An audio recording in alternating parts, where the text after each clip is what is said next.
decisions, the difficult decisions, we stop making those decisions so it will allow us to manage these impacts for 13 and 14. So we're not going to get to these cliffs like we're at now.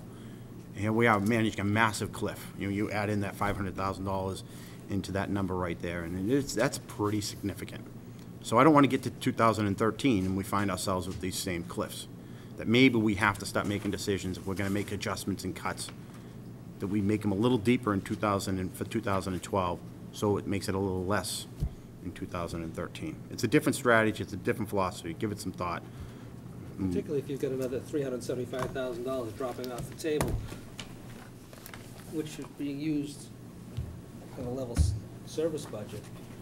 We're showing a $900,000 shortfall. If that wasn't there, to be $1,275,000. Yeah. You know, so it's.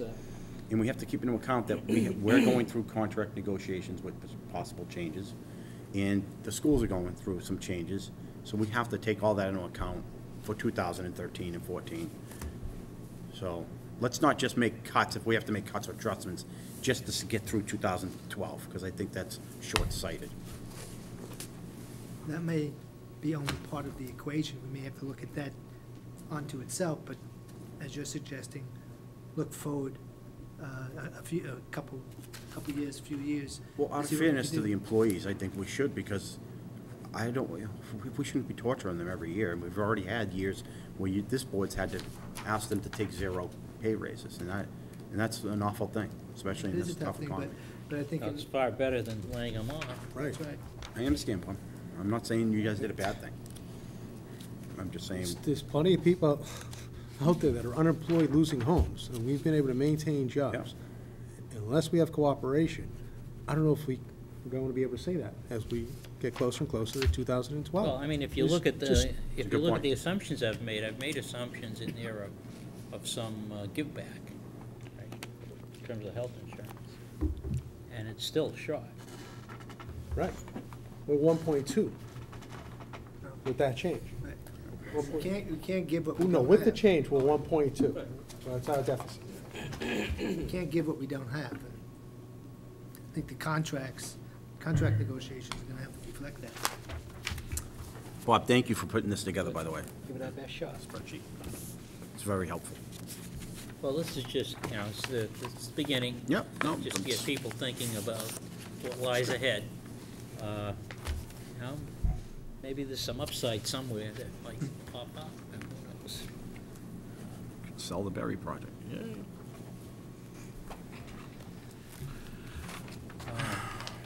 Any other questions on that? Then I think we should move on to the town That'd be a administrator's great report. idea. Thank you. Just as a follow-up to the budget discussion this evening, the budget guidelines have been submitted to municipal departments. They're due back on January 18th. That's a little bit different. It's about a month. It's about 6 weeks later than we normally do. And it takes into account the fact that we would have the June town meeting to address the budget, which is 6 months out. Just an update on the sewer infrastructure. Before you move on, given that timeline in number 1, Right. when do you think there'll be budget sessions? I'm just trying to think ahead. About mid-February. Right around the time of school vacation week is when I would expect that we'll have our budget preliminary budget kickoff meeting. Greg, can we get a copy of the guidelines that you gave? So we just have an idea what they're. More than happy to give you a copy of it. That would be helpful.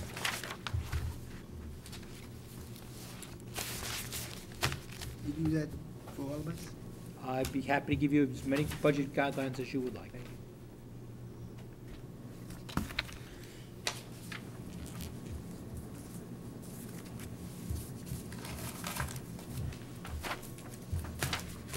Update on the sewer infrastructure project. I didn't sign this one because Steve signed it twice. I signed it twice? Yeah. Sorry. No space left. Do you know your own signature? Thank you, Steve, for doing things. Overachieving all the time. Overachieving. It's a good thing I didn't take a swig of your smart water. I really did. Couldn't help me read any of those names any better. Maybe I should have.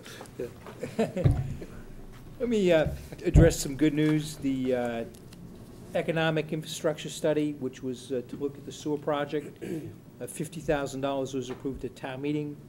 The evaluation committee met this morning, reviewed the 2 consultant proposals. They're both excellent. Came back and recommended that we issue a contract to a company by the name of FXM Associates. They're located in Mattapoisett. The consultant's report is due to us at the end of January of 2011, and I think that's critical in terms of moving that project forward to analyze, as Selectman mentioned earlier this evening, the potential revenue gain as a result of expansion of sewer infrastructure in the Concord Street area and the Route 28 corridor. So we're excited about the fact that that's moving forward. So everyone knows, we did receive 3 bids, but the 3rd bid came in late, so we had to disqualify it. So that's why you only see 2 that were in, we had 2 proposals, but we actually had 3. Number 3 on my list is forwarded to Town Council recommendations on the renewal of the intermunicipal agreement with the Town of Andover. This is for providing potable water, drinking water. As a result of those comments that I've gotten back from Council, I have placed the Town of Andover on notice that the town wishes to renegotiate the agreement, and I expect to hear back shortly when we will be commencing discussions. So that process is moving forward at this point. Excuse me, just in relation to that, have you had any discussions with the town of Andover as to any suggested changes that we might be making?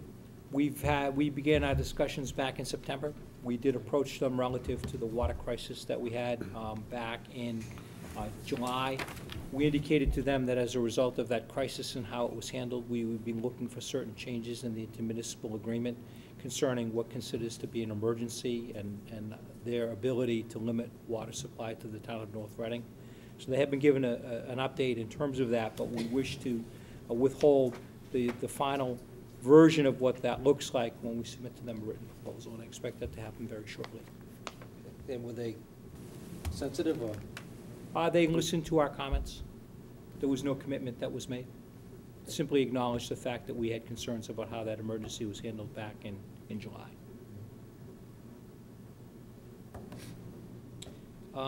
As a companion to that, the board, water commissioners had recommended award of a contract to Ty and Bond. They're an engineering firm to perform a water evaluation study, rate study, and analysis. A copy of the contract is attached, so we will be getting feedback for the water commissioners and the Board of Selectmen. When you do set the new water rates, you'll have recommendations back in terms of what those should look like. Greg, Yes, sir. if I may. As I understand it, the water study basically is just going to study how we use water, our peak seasons, during our peak seasons and our non-peak seasons. One of the questions I had, and the board didn't seem to think that this was under their purview, was that perhaps the study should either be done by us or either independently or by Ty and Bond, that would reflect how we are managing our water department, how efficiently.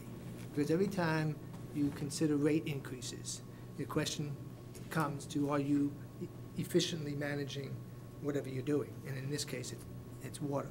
So my question was, is there a way for us to reassure the public that we're not just asking for any rate increases in water, but we're also reassuring them that we efficiently manage our water?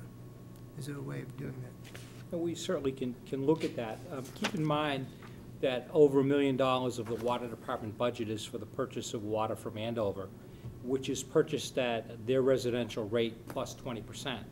So our ability to be efficient is very limited by the fact that we have a substantial fee that we do pay to the other community. The town certainly has an obligation to go out and look at other options other than the town of Andover, and I think that's reflective of the fact that we're all trying to achieve cost savings. But the biggest obstacle to that right now is the contract that we have in place, because we're considered to be a water poor community, so we do have to purchase from outside. But I can assure you that we are looking at any and all other options other than the town of Andover going forward. Thank you.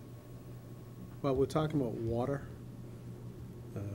I just have questions that have been asked to me regarding the recent errors in the bills that came out questions that were asked were, how did it happen? And Why me? why Why me? you? No, You're that's the what they, test that's why case. people were calling me. Why me? How did that happen in the billing process? It was a computer calculation error that was made, and it was not caught at the time that the bills would have been submitted. It was attributed to the higher water users in the community. And in terms of going forward, how do we address it? Where I've asked the water department to look at that and come back with some recommendations to make sure that it doesn't repeat itself. Okay. And how was it caught? That's a question I have. It was caught when the water department looked at what their commitment was versus what actually got printed up on the bills.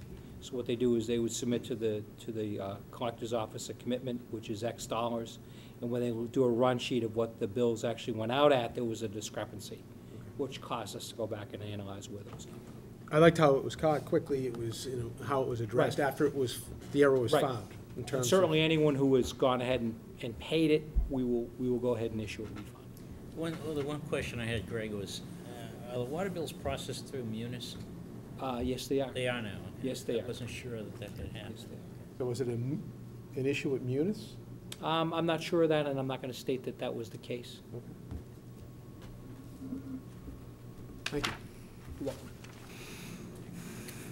Next, Next is a public hearing coming up at your next meeting on December 20th, the liquor license application submitted by Great American Tavern, 303 Main Street. You have a copy of the legal notice for public hearing. Question comes up is, why are we doing it now? It's one of those issues that's regulated by the state. You have to hold a hearing within a certain number of days after the application is received. In hindsight, we would all prefer that this take place after the first of the year, because the last meeting is typically very busy. But keep in mind that we're somewhat under the guidelines of gun in terms of the fact that this needs to take place within a certain number of days. they're a after the long way application. from opening up a restaurant there, too. Right. There also is a long path in terms of getting your license approved by the ABCC, so they're wise to do it fairly early in the process. I did attend a program last week sponsored by the Inspector General, Design and Construction Contracting. You have a copy of the meeting agenda. It's necessary for designation of a certified public procurement official, and it's one of the requirements as part of the MSBA that the member of the committee has to have that designation. So we just have a copy of materials that were discussed during the course of the seminar. And you'll note that there was an exam that was given. We don't know the results of that yet, but I'm sure they'll turn out to be quite well. Lastly,